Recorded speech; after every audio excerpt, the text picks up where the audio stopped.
Hello friends, I'm Harish Dembla from Accurate Fortune Astrology। दोस्तों आज हम एक नई सीरीज स्टार्ट कर रहे हैं और ये सीरीज है डेबिलिटेटेड प्लैनेट्स की।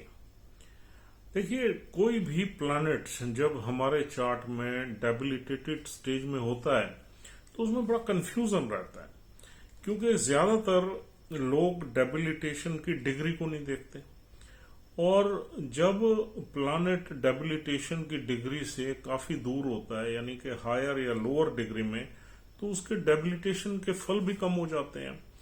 और दूसरा ये भी देखना पड़ता है कि जो प्लैनेट डेबिलिटेटेड है वो किसी ऐसे नक्षत्र में पड़ा हुआ है जिसका नक्षत्र का लॉर्ड अच्छा पड़ा हुआ है, तो डेबिलिटेटेड प्लैनेट भी आपको अच्छे रिजल्ट्स दे सकता है। लेकिन डेबिलिटेटेड प्लैनेट के बुरे रिजल्ट्स क्या होते हैं और उसमें हमारी हेल्थ को वो कैसे इम्पैक्ट करता है। कोई भी डेबिलिटेटेड प्लैनेट आपकी हेल्थ को जरूर इम्पैक्ट करेगा, यानी कि कोई ना कोई बीमारी वगैरह आपके शरीर में जरूर देगा, तो हम उनकी चर्चा भी करेंगे।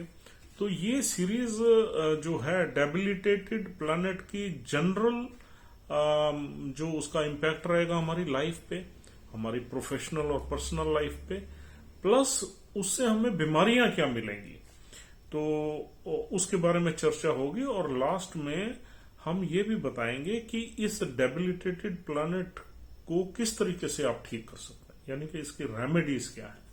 तो बहुत सारे हमारे श्रोता हमें बार बार लिखते हैं कि आप रेमेडीज नहीं बताते, तो वीक प्लैनेट की या डेबिलिटेटेड प्लैनेट की रेमेडीज हम अपनी सारी सीरीज की इन वीडियोस में आपको बताएंगे। और दोस्तों इसको डिटेल में जानने के लिए आप हमारे साथ बने रहिए और इसको शुरू से अंत तक अगर देखेंगे तो आपको डेफिनेटली इनसे बहुत ज्ञान भी मिलेगा और बहुत मजा भी आएगा। तो इससे पहले कि हम ये सीरीज स्टार्ट करें, मैं आपसे एक रिक्वेस्ट करूंगा कि हमारे चैनल को अगर आप देखते हैं, पसंद करते हैं, तो उसे सब्सक्राइब जरूर करिए। And is a hardly 2 seconds job, आपने सब्सक्राइब का बटन दबाना है, दैट्स ऑल। तो इससे हमें एक मोटिवेशन मिलती है and we come to know that हमें प्यार करने वाले लोग हैं और हमें सुनने वाले लोग हैं। और जैसे ही हमारे सब्सक्राइबर्स बढ़ते हैं तो हमें एक और एनर्जी मिलती है और हम और अच्छे सब्जेक्ट्स ढूंढते हैं जो कि सभी को फायदा दे। तो दोस्तों आइए हम जो है सबसे पहले सूर्य देव को लेते हैं। Sun is a very very important planet in anybody's chart. Sun से हमें बहुत चीजें देखते हैं, और अगर डेबिलिटेटेड सन आपके चार्ट में पड़ा हुआ है तो वो आपको किस तरह के फल दे सकता है, आपका माइंड सेट किस तरह से बना सकता है, आपको बीमारियां क्या दे सकता है, डेफिशिएंसीज क्या दे सकता है। और फिर सन तो लाइफ गिविंग प्लैनेट है, ये तो मतलब सन की एनर्जी जो है लाइफ गिविंग एनर्जी है। जितने भी हमारे इस प्लैनेट पे यानी कि अर्थ पे जितने भी लिविंग बीइंग्स हैं, ये सन की एनर्जी से ही सारे जीवित हैं। तो सन जैसा इंपॉर्टेंट प्लैनेट अगर डेबिलिटेट हो जाए यानी वीक हो जाए, डेबिलिटेशन का मतलब वीक प्लैनेट है आपका, तो आपको क्या कैसे फल दे सकता है। सबसे पहले दोस्तों देखिए, सन से हम देखते हैं अपना कैरियर, अपनी name, fame, recognition, appreciation, reward, recognition, growth. Sun से देखते हैं हम self esteem. Sun is our soul, यानी कि हमारी आत्मा का कारक है, और सन रिप्रेजेंट करता है हमारे फादर को। तो अगर सन डेबिलिटेट हो जाए तो इन सारे एरियाज में कुछ न कुछ कमियां देखने को मिलेंगी। यानी कि अगर सन हमारी सोल है तो सोल सेटिस्फेक्शन में कमी होगी। सन हमारी सेल्फ एस्टीम है, हमारा प्राइड है, आइडेंटिटी है, तो हम कहीं ना कहीं सेल्फ एस्टीम में लो होंगे। हमारी आइडेंटिटी, हम ज्यादा किसी को अपनी आइडेंटिटी बता नहीं पाएंगे, हम कॉन्फिडेंस नहीं फील करेंगे, करेज नहीं फील करेंगे, तो हमारे में करेज की भी कमी होगी। और सन अगर डेबिलिटेटेड है तो हमारे में एक वैनिटी हो सकती है, ईगो हो सकती है, सेल्फ एस्टीम ईगो में कन्वर्ट हो जाएगी, और ईगो भी अननेसेसरी ईगो। और इधर से हमारा पिता को रिप्रेजेंट करता है, तो पिता के साथ हमारे संबंध थोड़े से ऊपर नीचे रहेंगे। हाँ, कभी कभी ये चीजें नहीं मिलती, वो तब होता है जब सूर्य देव डेबिलिटेशन से बाहर है और किसी अच्छे नक्षत्र में पड़े हुए हैं, और उस नक्षत्र का लॉर्ड भी वेल प्लेस्ड है, तो वहां इसके फल कम मिलते हैं। और इसके फल ज्यादा तभी मिलेंगे जब ये इंसान एडल्ट हो जाएगा। यानी कि अगर आप एक बच्चे के चार्ट में अगर सूर्य नीच का देख रहे हो, तो उसे आप ये नहीं कह सकते कि यार आपके फादर के साथ संबंध अच्छे नहीं होंगे, because he is not adult. और सूर्य का मतलब जब वो कैरियर में आएगा, इंडिपेंडेंट कैरियर में आएगा, only then his real identity and real personality will be known by his ideas, by his opinions। वहां वो फादर से डेफिनेटली उसके ओपिनियंस मिसमैच करेंगे। और डेबिलिटेटेड सूर्य जो है, अगर हम नौकरी करते हैं तो हमारे बॉसेस से हमारी बनने नहीं देता, क्योंकि हमारे में ईगो होती है। अगर बॉसेस हमें कुछ कहते हैं तो हम ऑर्डर्स नहीं लेते, उनके इंस्ट्रक्शंस नहीं लेते, या इंस्ट्रक्शंस लेने में थोड़े बहुत हर्डल्स पैदा करते हैं, थोड़ी बहुत आर्गुमेंट्स पैदा करते हैं, तो हमारे बॉसेस से भी ज्यादातर हमारी बनती नहीं है, या उनके ऑर्डर्स नहीं लेते। जब हम अपने बॉसेस के ऑर्डर्स नहीं लेंगे तो हमारे कैरियर को भी अफेक्ट करता है।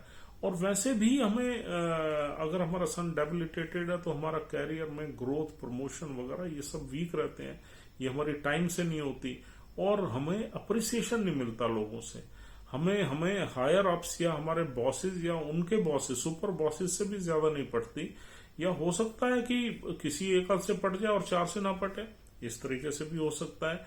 और फिर हम सुपर बॉसेस को वो रिगार्ड, वो रिस्पेक्ट भी नहीं देते।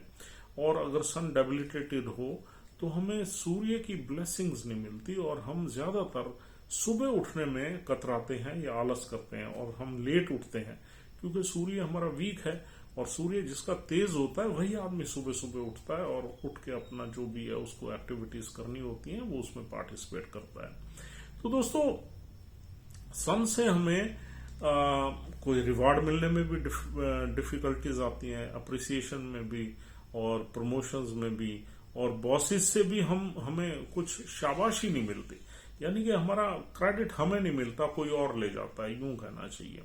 तो ये हमारे कैरियर को भी इम्पैक्ट करता है। अब आगे आते हैं हम सूर्य से हम देखते हैं अपनी बीमारियों को। तो देखिए, सूर्य से हमें कुछ जो बीमारियां मिलती हैं, एक तो मिलती है हमें आई साइट। वो सूर्य पर्टिकुलरली अगर सेकंड हाउस में बैठ जाए, 12th में बैठ जाए, तो हमें आई साइट की दिक्कत आती है। और अगर शुक्र की राशि में बैठ जाए तो ज्यादा आती है। तो हमारी आई साइट वीक कर देता है सेकंड हाउस में। सेकंड हाउस राइट आई का है तो राइट आई हमारी ज्यादा प्रॉब्लम में रहती है, और 12th हाउस लेफ्ट आई का है तो लेफ्ट आई हमारी अफेक्टेड रहती है।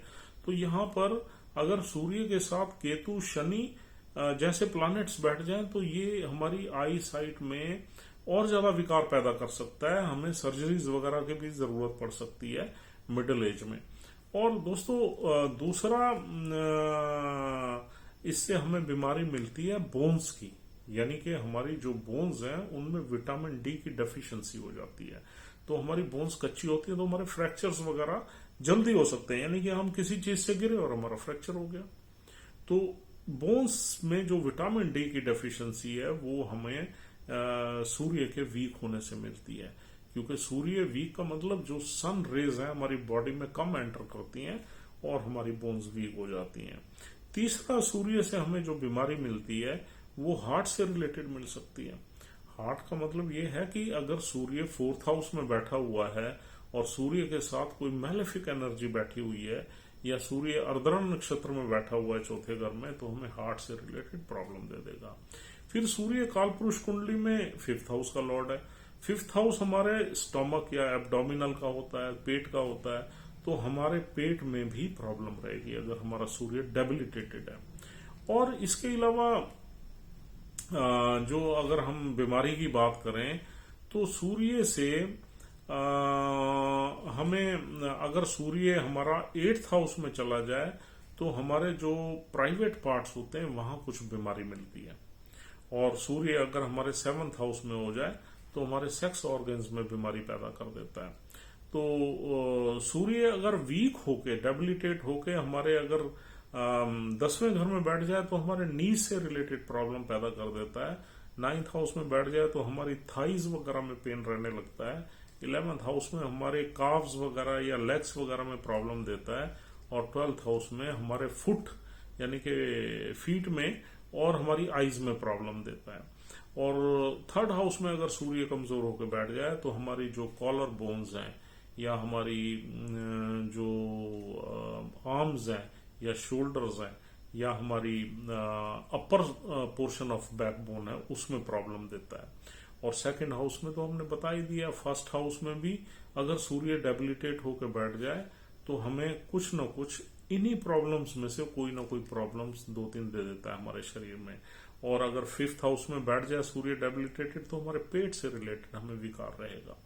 और 6ठे घर में बैठ जाए तो लोअर यानी कि नॉवल से नीचे के हिस्से में भी हमें प्रॉब्लम कर दे सकता है। और फिर 7वें और 6ठे घर में हमारी बैकबोन यानी कि रीढ़ की हड्डी में भी दर्द दे सकता है। तो ये वाले जो फल हैं सूर्य के हमें मिलते हैं। लेकिन सूर्य जो है रीढ़ की हड्डी का भी कारक है। तो सूर्य जब डेबिलिटेट होता है पर्टिकुलरली 10 डिग्री के आसपास तो हमारी रीढ़ की हड्डी में भी कमजोरी रहती है। तो वहां कुछ न कुछ हमें बैक एक वगैरह की भी शिकायत रह सकती है, पर्टिकुलरली तब जब सूर्य 6ठे, 7वें और 8वें घर में बैठा हो, क्योंकि वो हमारे नीचे का हिस्से का हाउस है। अब देखिए सूर्य 7 नंबर राशि में नीच का होता है। 7 नंबर राशि हमारी विवाह की भी है और हमारी जो वैवाहिक जीवन है उसमें भी नीच का सूर्य ईगोज इशू करता है। यानी कि ईगोज की वजह से हमारी विवाह में भी प्रॉब्लम्स रहती हैं। ऐसा नहीं कह सकते हम कि विवाह टूट जाता है, लेकिन विवाह में ईगो इश्यूज काफी रहते हैं और कुछ न कुछ प्रॉब्लम्स रहती है। और आगे अगर हम देखें तो नीच का सूर्य 7 नंबर राशि हमारे सामने के लोगों की भी राशि है जिनसे हम डील करते हैं। तो हमारे सामने के लोगों से जो रिलेशनशिप है सूर्य या इस रिलेशनशिप को भी अफेक्ट करेंगे। यानी कि हम लोगों से जब बात करते हैं तो कहीं ना कहीं हमारी जो लैंग्वेज होती है उसमें एक ईगो की बू होती है और हम थोड़े से अग्रेसिव होते हैं, थोड़े अकड़ में होते हैं, तो लोग हमसे ज्यादा खुश नहीं होते, प्रभावित नहीं होते। यही वजह है हमें नेम फेम रिकॉग्निशन में दिक्कत आती है। तो दोस्तों ये वाले सारे फल हेल्थ से रिलेटेड, पर्सनल लाइफ से रिलेटेड और प्रोफेशन से रिलेटेड जो हमने डिस्कस किए हैं ये नीच का सूर्य ही देता है। और अगर नीच का सूर्य 10 डिग्री के आसपास हो यानी कि 5 और 15 डिग्री के बीच का हो तो ये फल हमें ज्यादा मिलते हैं। अगर सूर्य इनसे दूर चला जाए और 7 नंबर राशि में बैठ जाए तो चाहे वो डेबिलिटेटेड तो कहलाएगा 7 नंबर राशि में, लेकिन उसके फल हमें उतने नहीं मिलेंगे या उतनी चीजों में नहीं मिलेंगे जितनी चीजों में हमने आपको बताए हैं। तो दोस्तों उम्मीद करता हूं ये डिस्कशन आपके लिए यूजफुल है। किसी भी चार्ट में कहीं भी जब भी सूर्य नीच का हो तो आप इन चीजों पे गौर करें, आपको खुद ही पता लग जाएगा कि ये इंसान जो है इन चीजों में से कुछ चीजों में जरूर पीड़ित है। तो दोस्तों thank you very much for watching this video. If you want to contact us for any astrological consultation, you can dial our number and have a word with us, or you can just WhatsApp a message on our mobile number and we'll respond to you. Thanks once again and we'll see you soon. Thank you very much.